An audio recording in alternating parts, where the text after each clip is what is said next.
Janice Soprano is one of the most hateable characters on The Sopranos. You'll get no arguments from me there. She is an incredibly toxic, manipulative person, and is a source of misery for everyone around her. But as you can tell by the title of this video, I'm going to be defending her. Not as a person, no, she's awful, but in relation to the other characters on this show. Because as bad as Janice is, she's really no different than the people around her. And I think she's one of the most misunderstood characters in the show. So, in this video, let's examine Janice as a character and see if we can unravel the true meaning behind her role on the show. I know I'm not perfect. I know I annoy people. Alright, real quick before we get started, I wanted to thank all the patrons who make these videos possible. If you'd like to support the channel and get early access to my videos, as well as a shout out in the end credits, please check out my Patreon linked in the description. Janice Soprano is the eldest child of Johnny Boy and Livia, born about 2 years before Tony. Though she and Tony would fight like any other siblings growing up, Tony really liked Janice and admired how she stood up to their mother. Janice was able to easily manipulate Tony, even getting him to eat a dog treat when they were kids. Growing up, Janice was very popular, particularly with boys. She attracted a lot of attention, including from Richie Aprile, the older brother of Tony's best friend, Jackie. He's your boyfriend? Don't you remember me? You used to yell at me for beeping my car horn when I came over to pick up Janice. Pimp's beep. She and Richie dated for a while, before Richie was eventually arrested and sent to prison. Janice did not get along with her parents. She fought with Livia constantly, just like the rest of the children. Though her father Johnny doted on her when she was a little girl, he later became controlling when she was a teenager, and Janice felt that he picked on her. Like Tony, she also saw the violence that their family was a part of, and it instilled in her a cutthroat instinct to survive. My house, it was dog eat dog. Eventually, Janice left home when she was 18. She spent her youth partying with bands and doing drugs, before eventually landing in an ashram on the west coast. There she changed her name to Parvati Wasatch, and became a practicing Hindu. Parvati, she's a cheese now? It's a Hindu goddess. Nice for her. Sometime during this, she traveled across Europe and married a Canadian man named Eugene. Together they had a son named Harpo, who Eugene took with him to Canada when they broke up. Though Janice claims to have fought for her son, we never see him on the show, and it's hinted that she likely abandoned him. Sacre bleu, where is me mama? Now again, before we get into the defense, I want to emphasize that Janice is an awful human being. She does many despicable things throughout the show, the worst of which is gaslighting Bobby into marrying her by secretly tormenting his children. There is no defense of her character from this. But I do want to challenge some of the assumptions I think the audience makes about Janice and her actions. Throughout the series, Janice is consistently portrayed as lazy and always looking for the easy way out. One of the reasons for this is her tendency to fake or exaggerate injuries. In Seattle, she's said to be living off of disability checks for the Epstein bars she developed from her coffee shop job. Later, she would exaggerate the injuries she received at the festival in order to seek compensation. Tony would consistently mock her for this behavior.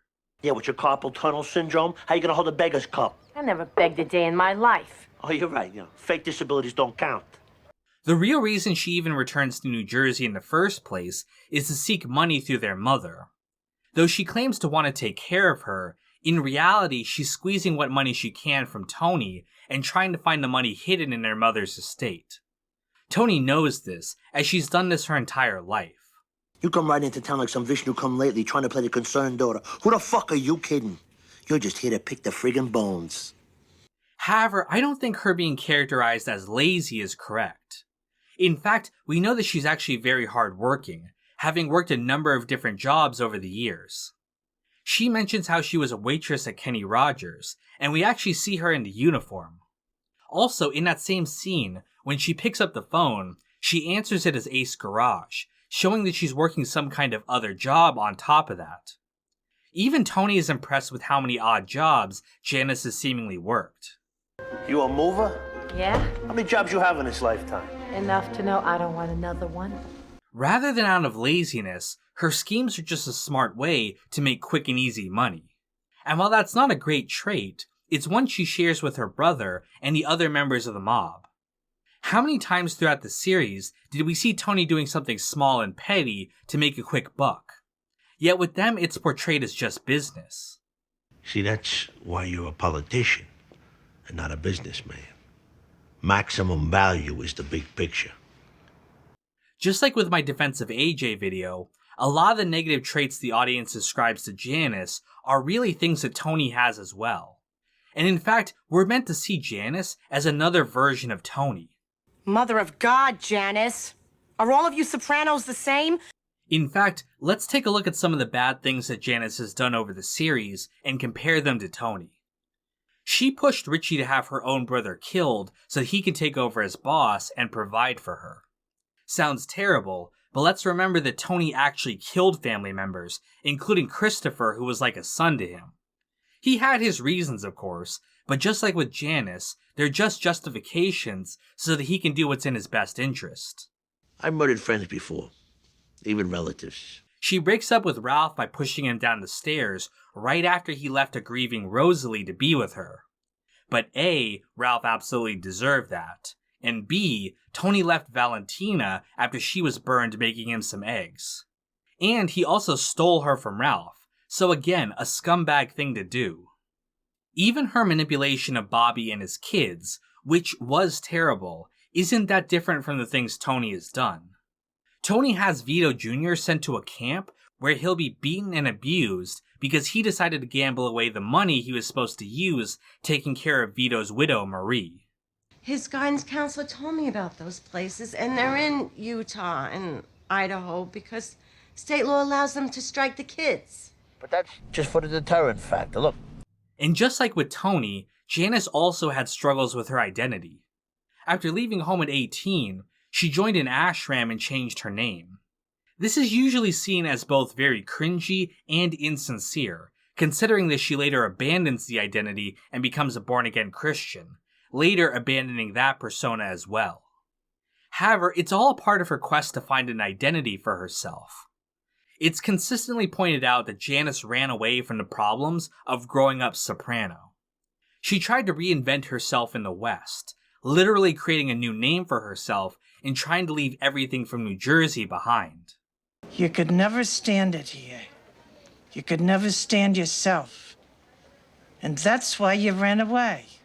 Her forays into Christian rock music and eventually becoming a mob wife are all a part of this as well. She's seeking an identity, one that she can be comfortable in. As we saw with Tony, being a part of the mob and the Soprano family isn't easy. Tony himself at times wishes he could have run away like Janice, but instead he chose to stay and devote himself to the family. This is why he's so bitter towards Janice, whom he's jealous of for having seemingly escaped their family. Then the trip's over and she's back and she's one of us and she wants her peace. Well, let me tell you, she gets nothing. Because I got the scars. So it's mine. But try as Janice might, she cannot escape the damage her family inflicted on her. In fact, by the end of the series, she becomes exactly like her mother, Livia. She even has lines of dialogue that mirror Livia exactly. You don't know what goes through this mind of mine. No one knows what goes on in my head. Melfi herself also points out that Janice's attraction to drama and misery are exactly like their mother as well. Fucking Janice attracts drama. She creams over the misery. Does she remind you of anyone? Interestingly, her Hindu name Parvati is a goddess of fertility and motherhood. Even when she tried to create a new identity for herself, it was inextricably tied to her relationship with her own mother. My name's Janice.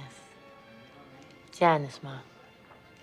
You named me. It's something else you threw away of mine. That, or it's a reference to her body looking like a fertility goddess statue. She does have an earthy quality, you gotta give her that. It's those big tits. No disrespect. And though again, this similarity to Livia is definitely a negative trait, it's one that Tony has as well. He too took after their mother, adopting many of the same habits as her. He fixates on negativity, constantly bringing it up to everyone around them and making them miserable. And like Janice, he too has dialogue that mirrors Livia. Oh, poor you. He talked to you all, poor you. Janice herself also points out how much like Livia Tony really is. I'm more like my dad.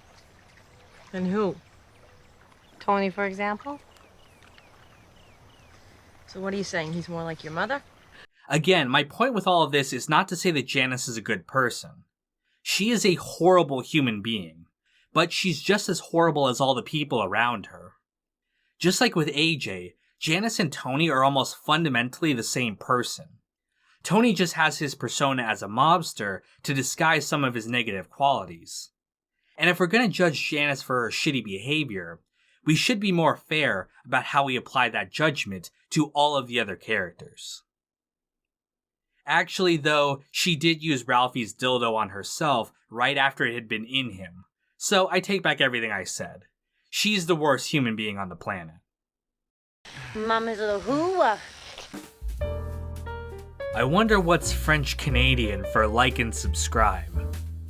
Ops Gracing Media, Daz J Kit, Sam Cedarland, Celery Man, Jenna Marie Johnson, Brad Smith Studios, Uncle Mike, Matt Joyce, Countess Von Zarevich, and Luke P.